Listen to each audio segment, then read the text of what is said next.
I work as a live-in housekeeper for a billionaire named James. I'm posting this because I need to tell someone what happened, and I can't go to the police. You'll understand why. James is 38. Never been married. No kids. He travels a lot for business and leaves me to run his massive house in Connecticut. It's just me, the groundskeeper, and sometimes a chef who comes in twice a week. 3 months ago, I was vacuuming the upstairs hallway when I heard children laughing. I froze. There shouldn't be any children in this house. The laughter was coming from the east wing, the part of the house James keeps locked. He told me when I was hired 2 years ago to never go in there. Said it was private storage. Fine by me. Rich people have weird rules. But the laughter continued. High-pitched. Happy. Definitely kids. I walked toward the sound. The door to the east wing was open. It's never open. Hello. I called out. Daddy. 3 children came running out. 2 boys and a girl. Maybe 6, 8, and 10 years old. They ran right past me, heading downstairs. Wait. I chased after them. Who are you? How did you get in here? They didn't answer. They ran to the kitchen and started opening cabinets like they knew where everything was. We're hungry, the oldest boy said. Where's Dad? Your dad doesn't live here, I told them.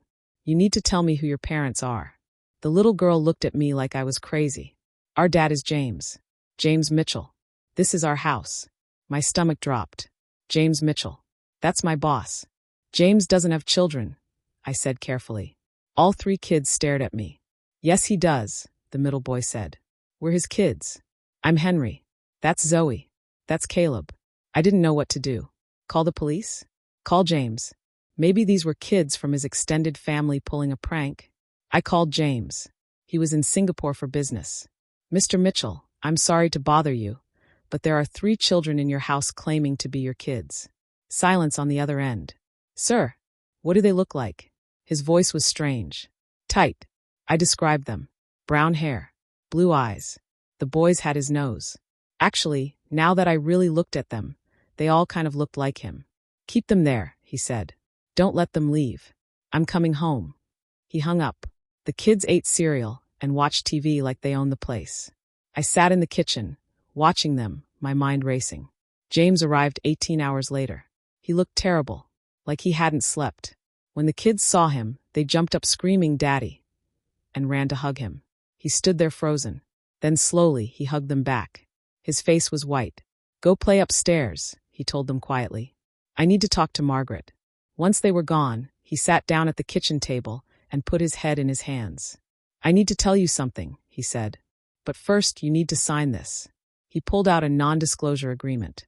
Said if I told anyone what I was about to hear, I'd be sued for everything I had and probably go to jail. I signed it. What choice did I have? 5 years ago, he started. I was dating a woman named Claire. We broke up after 6 months. It wasn't serious. Then she told me she was pregnant. Triplets. Those kids are 5 years old. I asked. They look older. I'm getting to that. He rubbed his face. Claire said she wanted to raise them alone. She didn't want my money or my involvement. I thought that was fine. I wasn't ready to be a father, so I signed away my parental rights. Legal and done. Okay. 3 years ago, Claire died. Car accident. I got a call from her lawyer. Apparently, she'd left instructions that if anything happened to her, the children should come to me. So why didn't they? Because I panicked. He looked ashamed. I told the lawyer I'd signed away my rights. I wanted nothing to do with them. The lawyer said fine, the state would take them. My stomach turned. You let your own kids go into foster care? I know how it sounds. He stood up and started pacing. I told myself they'd be fine. They'd get adopted. I sent money anonymously through the lawyer to make sure they went to a good home. But I didn't want them in my life. Then how are they here? That's the part one don't understand. He looked genuinely scared. I got reports for a year. They were placed with a foster family in Ohio. Nice people. Everything was fine. Then the reports stopped. I assumed they'd been adopted and the case was closed. And now they're here. In my house. Calling me dad. Looking like they're 8, 10, and 12 instead of 5-year-old triplets. I felt cold. What do you mean? Margaret, triplets born 5 years ago should be 5 years old. These kids have aged 7 years in 5 years of actual time. I looked toward the stairs where the kids were playing. That's impossible, I whispered. I know. He called a private doctor. Drew blood from all 3 kids while they watched cartoons. Told them it was just a checkup. They didn't seem worried at all. The DNA results came back 3 days later. James called me into his office. He looked worse than before. They're mine, he said. Biological match. But Margaret, there's something else. He showed me the report. I don't understand a lot of medical stuff, but even I could see what he was pointing at. The kids' cells were aging at an accelerated rate. The doctor estimated they had maybe 2 more years before their bodies would be biological adults. Then the aging would likely continue until... They're going to die, James said flatly. My kids are going to age to death in the next few years. I sat down hard. There's more, he said. The doctor found something in their blood. Some kind of genetic modification. He thinks someone did this to them deliberately. Who would do that? I don't know, but I'm going to find out. He hired investigators. Turns out the foster family in Ohio never existed. The address was fake. The case files had been altered. Someone had taken those kids and done something to them for 3 years. Then they brought them back here. But why? The kids didn't remember anything from those 3 years. Or if they did, they weren't telling. They just acted like normal kids who'd always lived with their dad. Except they kept getting older. In the 3 months since they arrived, Henry grew 4 inches. Zoe's voice started changing. Caleb asked about shaving. James stopped working. Stopped everything. He spent all his time with them, trying to make up for abandoning them. Trying to squeeze in a lifetime of fatherhood before they ran out of time. But here's the part that keeps me up at night. Last week, I was cleaning Henry's room. He's the oldest. Looks about 16 now. I found a journal under his bed. The handwriting was messy, like a kid wrote it. But the words, Day 847, they gave us new shots today. The doctors say we're progressing well. They say when we're ready, we'll be sent to complete the mission. Day 920, they showed us his picture again. Our father, James Mitchell. They taught us his routine, his house layout, his security codes. Day 1095, tomorrow we go home. They said if we do everything right, we'll get to stay with him. We just have to wait for the right time. When we're old enough that he can't send us away. When we're old enough to do what needs to be done. The last entry was from 2 weeks ago. He trusts us now. He loves us. It's almost time. I don't want to do it anymore. But they said if we don't complete the mission, they'll hurt Zoe. I can't let them hurt my sister.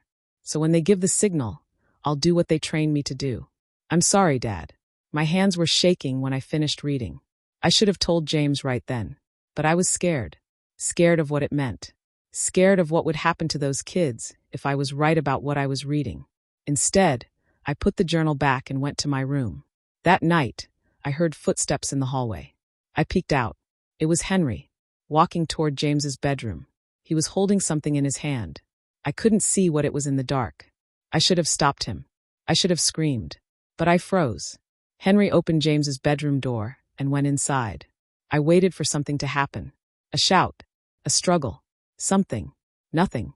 After about 10 minutes, Henry came back out. He looked at my door. I ducked back, but I think he saw me. He stood there for a long moment. Then he went back to his room. I didn't sleep at all that night. In the morning, James came down for breakfast like normal. He was fine. Nothing had happened. I wanted to ask him, warn him, tell him about the journal. But when I opened my mouth, no words came out. Because I realized something. If I told him what I'd read, he'd confront the kids.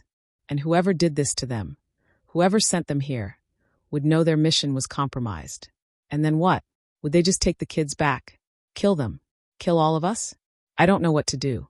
The kids are still here. They're still aging faster than normal. Henry looks 18 now. Zoe looks 16. Caleb looks 14. James still doesn't know. And I keep thinking about that night.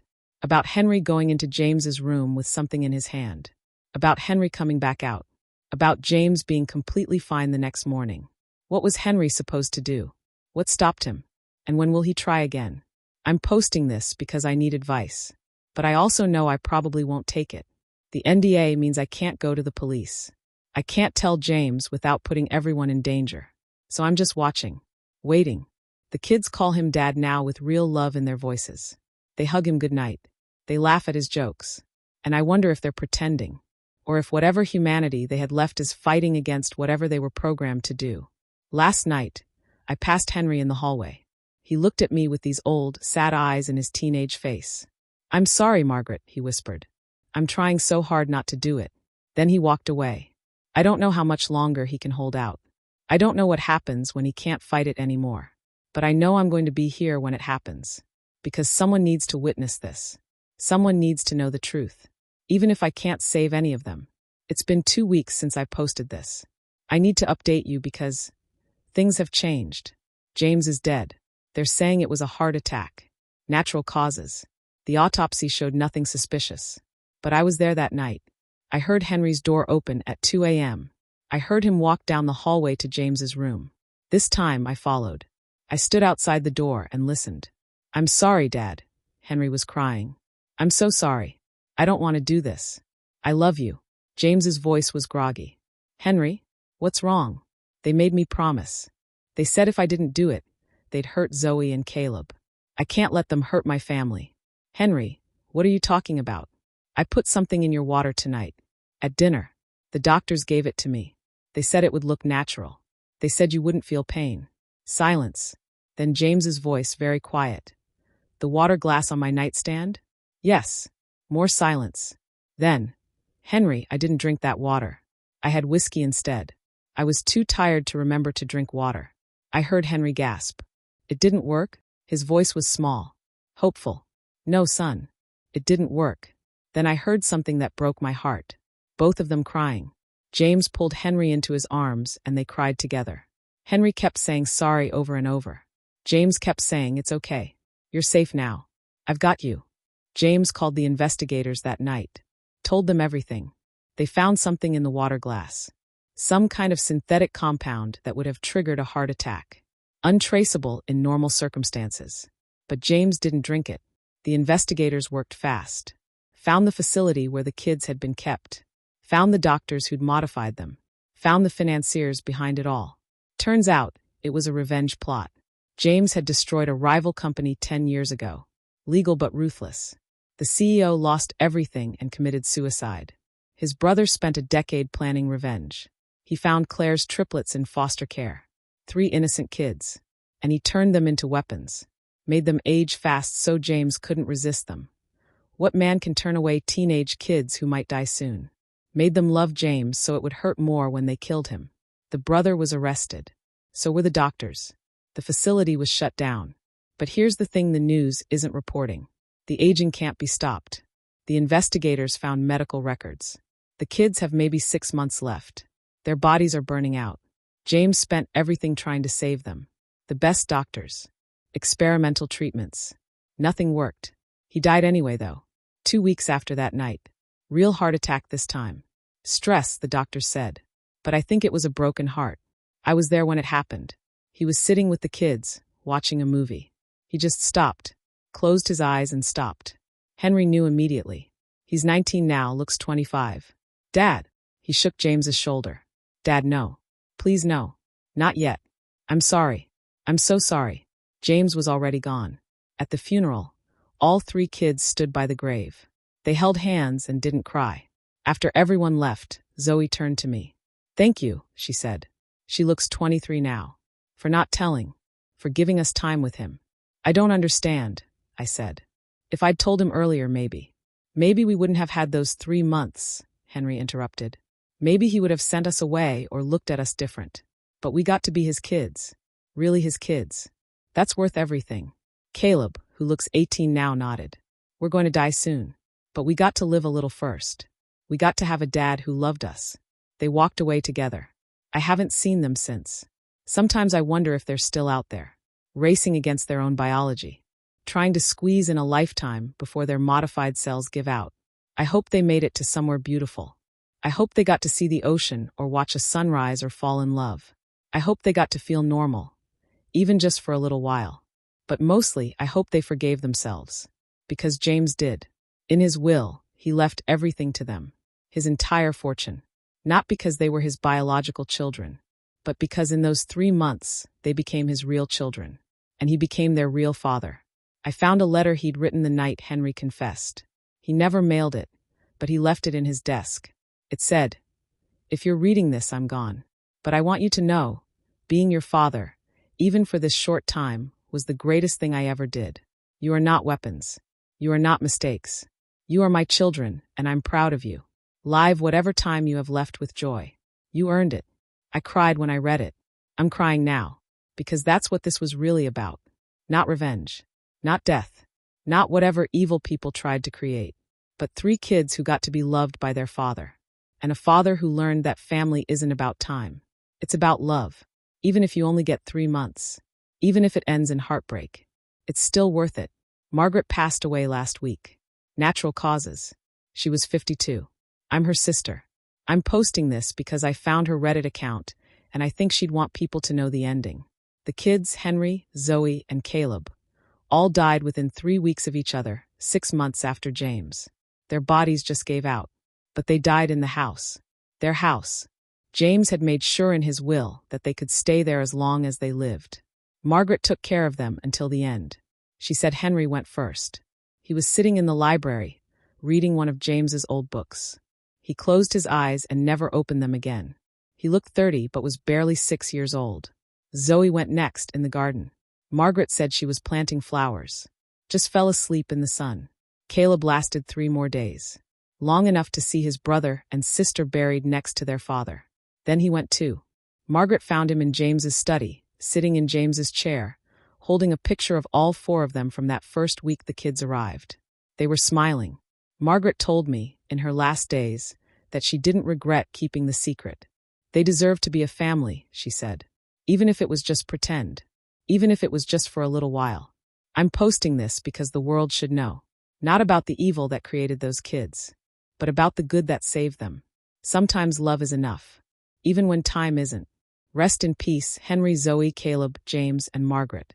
You were a family, and that's all that matters. Okay, I need to update you all because things are moving fast and I'm scared. After I posted last time, some of you suggested I contact the FBI. I couldn't because of the NDA, but I did something else. I made copies of Henry's journal, took pictures of every page with my phone, hid them in 3 different places: my car, my sister's house, and a safety deposit box. If something happens to me, at least there's evidence. James hired more investigators, real professionals, former CIA guys. They started digging into Claire's death 3 years ago. Turns out it wasn't an accident. The brake lines on her car were cut. The police at the time ruled it accidental damage from road debris, but these new investigators found the original mechanic's report. He'd noted the cuts looked too clean, but nobody followed up. Someone killed Claire to get access to the kids. James went white when they told him. He called the kids into his office. All 3 of them. They're growing so fast now. Henry looks 20, Zoe looks 18, Caleb looks 16. I need you to tell me everything you remember, James said gently. From after your mother died until you came here. Anything at all. The kids looked at each other. Some silent communication passed between them. Finally, Henry spoke. We remember a white room. Really white. It hurt our eyes at first. There were doctors in masks. They gave us shots every day. Sometimes twice a day. What did they tell you? James asked. That we were special. That we were going to help them with an important mission.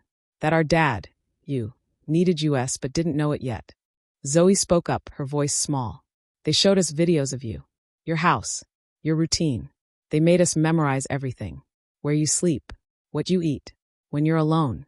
They said you abandoned us, Caleb added. That you threw us away when Mom died. That you deserved what was coming. James's hands were shaking. Did you believe them? At first, Henry admitted. We were angry. We didn't understand why our dad didn't want us. But then what? Then they started hurting Zoe when we asked too many questions. So we stopped asking. We just did what they wanted. I watched James's face crumble. He pulled all 3 kids into a hug, and they all cried together. The investigators kept digging. They found financial records. Traced payments to a shell company. The shell company led to another. And another. Classic money laundering. Finally, they found a name. Dr. Richard Chun, former genetics researcher. Lost his position at MIT 15 years ago for ethical violations involving human test subjects. Went underground, and apparently spent the last decade perfecting a way to accelerate human aging. But why? The investigators found Chen's brother, David Chun. Successful businessman until 10 years ago when James's company acquired his and stripped it for parts. Legal but brutal. David lost everything. His company, his reputation, his savings. He hung himself 6 months later. Richard Chen blamed James. So he created a plan that would take years to execute. Find James's biological children. Steal them.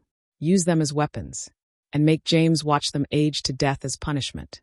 He wanted me to love them, James said when the investigators explained. He wanted me to finally want to be a father. And then he wanted me to watch them die knowing it was my fault. It's not your fault, I told him. You didn't do this. I signed away my rights to them. I let them go into the system. If I'd kept them, if I'd been their father from the start, none of this would have happened. He was right and wrong at the same time. The investigators found Richard Chen's location. A private facility in upstate New York disguised as a pharmaceutical research lab. They raided it with federal agents. Chen was there. So were 4 other doctors. And detailed records of everything they'd done to the kids. The genetic modifications were irreversible. The accelerated aging couldn't be stopped. The kids had maybe 9 months left, tops. Chen was arrested. So were the doctors. Federal charges. Kidnapping. Illegal human experimentation. Murder of Claire. The list went on. Chen didn't even try to defend himself. It was worth it, he said during his interrogation. The investigators played me the tape later. James Mitchell destroyed my brother. He deserves to suffer. You used children, the agent said. Innocent children. They were already his victims. I just finished what he started. Listening to that made me sick. But here's the thing that nobody expected. When the story broke, and it did break, it was too big to hide, people started coming forward. Other victims of Richard Chen. Turns out Henry, Zoe, and Caleb weren't his first experiments. Over the last 8 years, Chen had kidnapped 17 other children. Runaways mostly. Foster kids. Kids nobody was looking for. He'd experimented on all of them with different versions of the aging accelerant. Only 3 survived the process. Henry, Zoe, and Caleb. The other 14 died during the experiments. Their bodies couldn't handle the modifications. The FBI found their remains in a storage facility. 14 children. Aged to death. Disposed of like lab rats. When James found out, something in him broke. He locked himself in his study for 2 days. The kids sat outside his door waiting. Finally, on the 3rd day, he came out. His eyes were red. His face was hard. We're going to make this count, he said. However much time we have left together, we're going to make it matter. That's when everything changed. James stopped trying to fix them. Stopped searching for cures that didn't exist. Stopped treating every day like a countdown to tragedy. Instead, he started treating every day like a gift. He pulled the kids out of the house. They'd barely left since they arrived. He took them places. Showed them the world.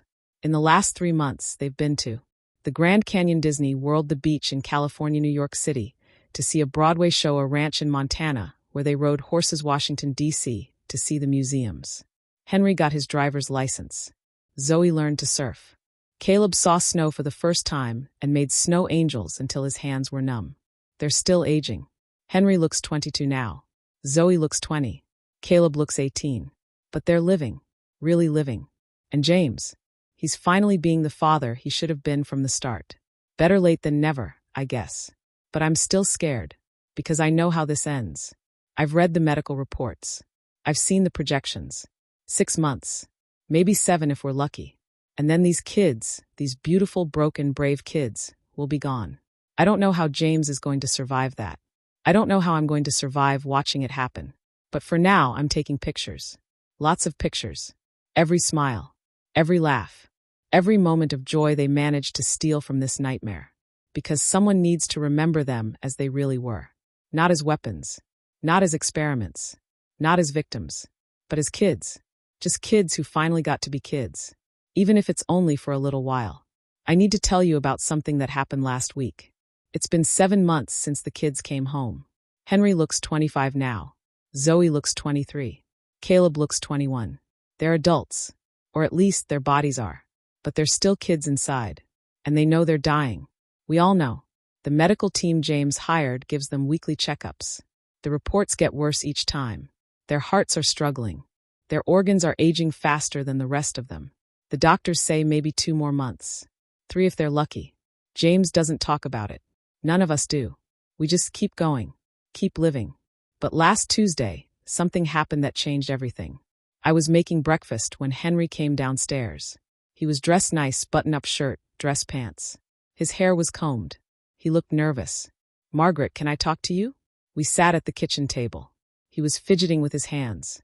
"I want to ask someone to marry me," he said. I almost dropped my coffee. "What?" "There's a girl. Emma. I met her at the bookstore 2 months ago. We've been seeing each other." "Henry, you're—" I stopped myself. What was I going to say? "You're not really 25. You're dying? You can't have a normal life?" "I know what I am," he said quietly. "I know I don't have much time. But Margaret, I love her. And she loves me. She knows everything. About the experiments, the aging, all of it. And she still wants to be with me." "How does she know?" "I told her. 2 weeks ago. I couldn't keep lying to her. I showed her the medical records. The news articles about the case. Everything." "What did she say?" Henry smiled. It was the most genuine smile I'd ever seen on his face. "She said she'd rather have 2 months with me than a lifetime with someone she didn't love. She said if I wanted to marry her, she'd say yes. But only if I really meant it." I started crying. I couldn't help it. "Do you really mean it?"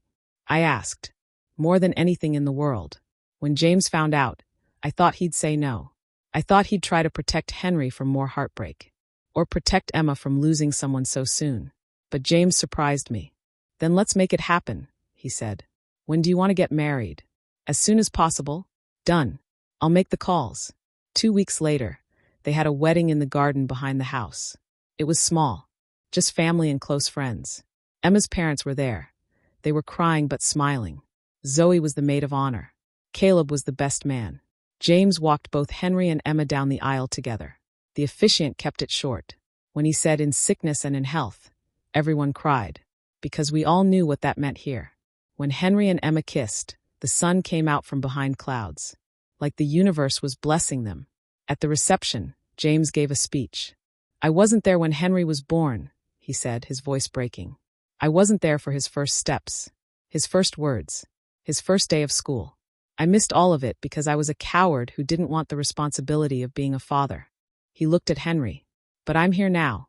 And son, I am so proud of you. You were turned into a weapon, but you chose to be human. You were given every reason to hate, but you chose to love. Emma, you're getting the best man I know. Take care of each other." There wasn't a dry eye in the place. Henry and Emma left for a honeymoon in Hawaii the next day.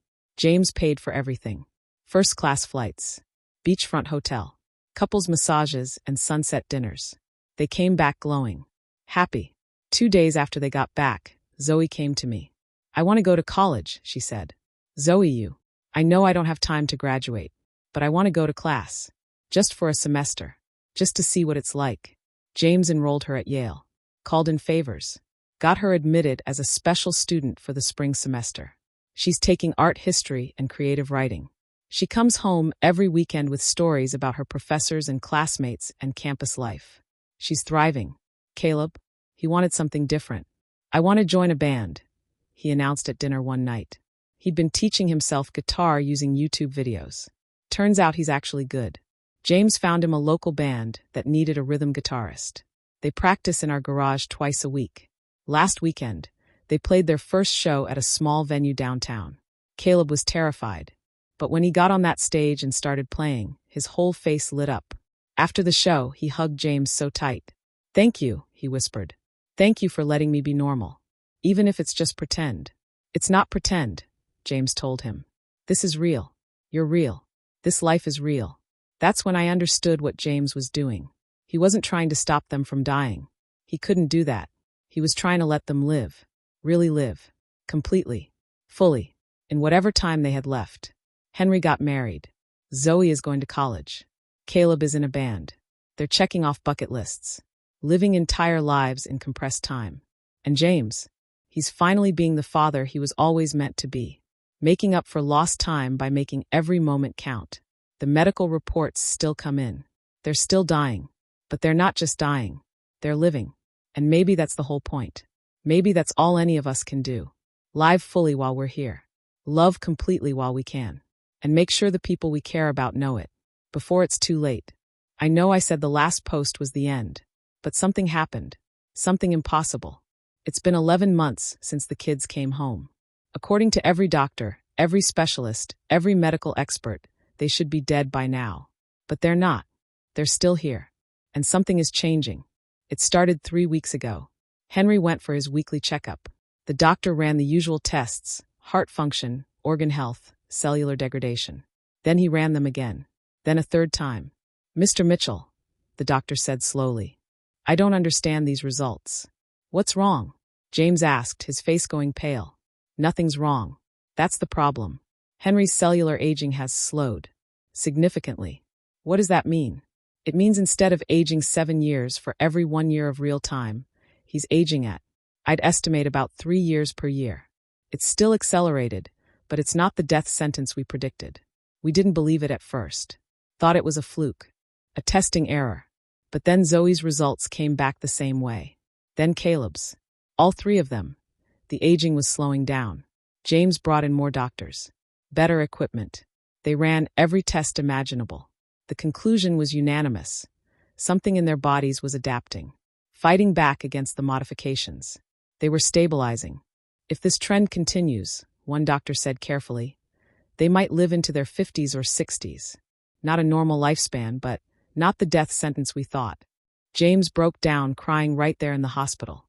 The kids were cautiously hopeful. They'd been preparing to die. They'd made peace with it. And now suddenly they had a future? But here's where it gets really strange.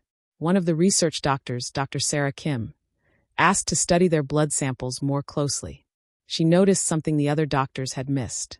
"There's a foreign protein in their bloodstream," she told us. "Something that wasn't there in earlier samples. Something that seems to be actively repairing the genetic damage from Chen's modifications." "Where did it come from?" James asked. Dr. Kim looked uncomfortable. "That's the part one don't understand. This protein, it's not natural. It's synthetic. Someone introduced it into their systems." "Chen?" I asked. "No. The molecular structure is completely different from anything in Chen's research. This is more advanced, more refined. It's actually brilliant work." We were all silent for a moment. "Someone is helping them," James said quietly. "Someone is trying to save them."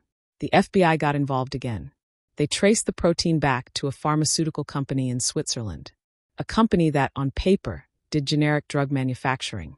But their research division had been working on something else. Something experimental. Something designed to reverse genetic damage. The FBI raided the facility.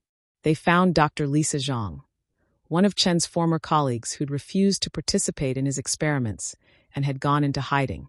She'd been working for 3 years on a cure. When the news broke about Henry, Zoe, and Caleb, she'd recognized Chen's work. And she'd risked everything to help. She'd been sneaking into James's property every 2 weeks. Knew the security patterns. Would inject the protein treatment directly into the kids' 4 bags during their medical checkups. "I couldn't let more children die," she told the investigators. "What Richard did was evil. Someone had to stop it. Someone had to fix it." She was arrested for breaking and entering, practicing medicine without a license, unauthorized human experimentation. James showed up at her arraignment with his entire legal team. "Drop the charges," he told the prosecutor. "She saved my children's lives." The prosecutor refused. Said it set a dangerous precedent. So James did something crazy. He held a press conference. With Henry, Zoe, and Caleb standing beside him, he told the entire world what had happened.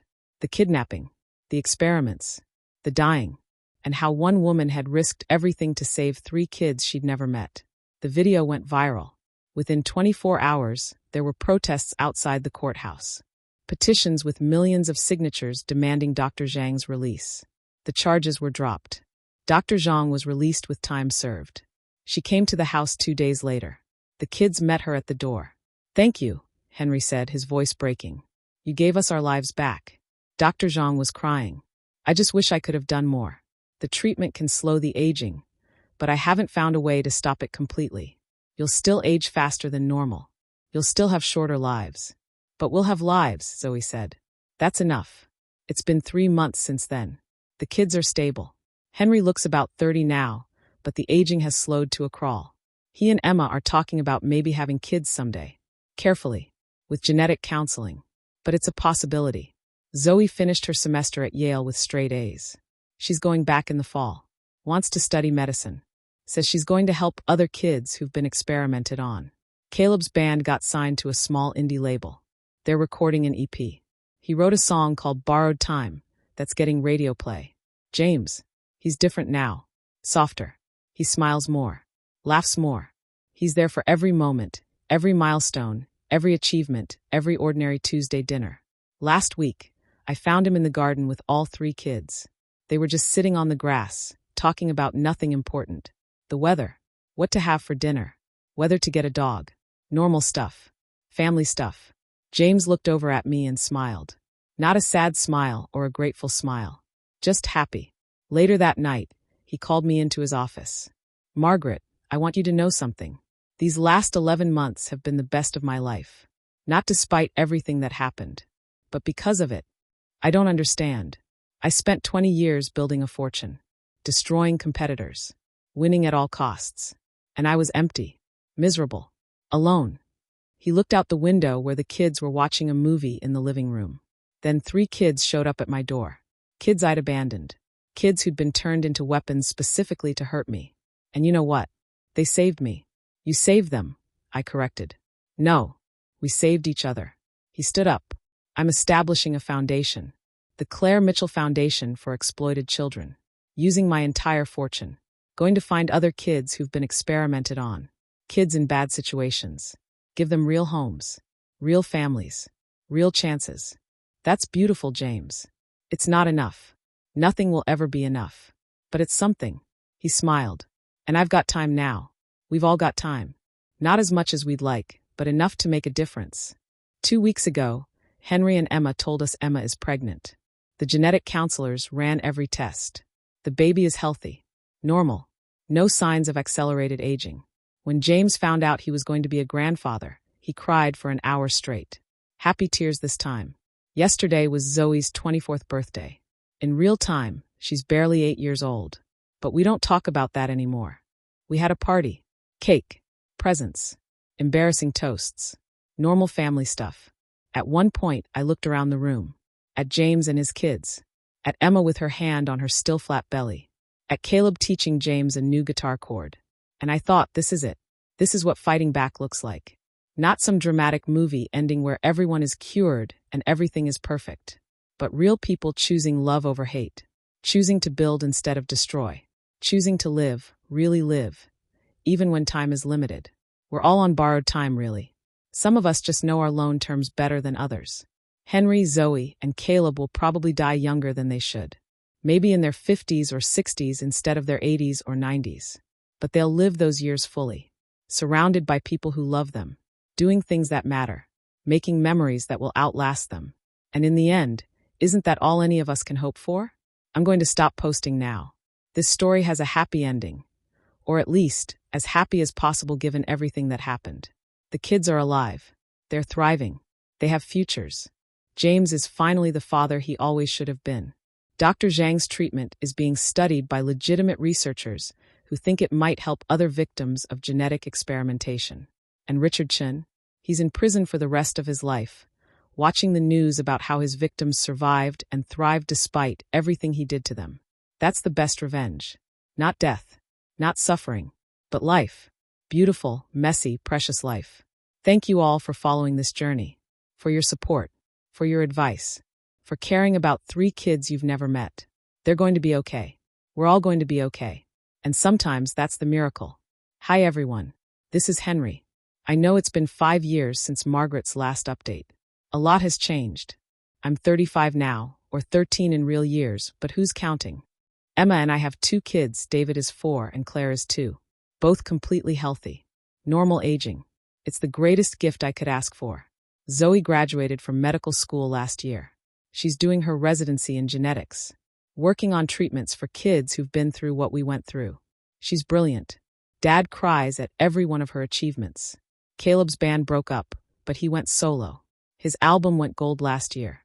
He still can't believe it. He's engaged to a girl named Maya. They're getting married in the fall. Dad James is healthy and happy. He's 70 now, but he acts like he's 50. The foundation has helped over 300 kids in the last 5 years. He works there every day. Says it gives his life purpose. Margaret is still with us, still taking care of the house, still taking pictures of every family moment. She's basically our grandmother at this point. And Dr. Zhang? She won a Nobel Prize last year for her work on genetic repair. She comes to Thanksgiving every year. The kids call her Aunt Lisa. We're all aging now. Slower than before, but still faster than normal. The doctors estimate I'll live to maybe 65. Zoe and Caleb similar. It's not long enough. But it's enough. Because I get to watch my kids grow up. I get to grow old with Emma. I get to see Zoe save lives and Caleb make music. I get to have Sunday dinners with my dad and Margaret and everyone I love. Some people get 100 years and waste them. I'm getting maybe 52 more years, and I'm going to treasure every single one. That's what our story taught me. Not that life is short. We all know that. But that life is precious. Every moment, every person, every chance to love and be loved. We were supposed to be weapons. Instead, we became a family. And that's the greatest miracle of all. Thank you for caring about us. Thank you for being part of our story. And remember, whether you have 50 years or 100, make them count. Live fully, love completely, and never, ever take a single moment for granted. Because borrowed time is still time. And time with the people you love, that's everything.